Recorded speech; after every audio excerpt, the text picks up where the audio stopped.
Hi guys, I just received my Volvo XC90 interior ambient light kit.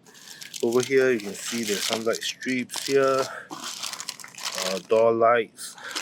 I'm not too sure what is this circular lights for. I have to read the instruction, some control module, wire harness over here, quite a lot of them. And this panel that I have to replace it over here so that I can control the light module. The light will be here on door trim, on the dash here, also for the rear door.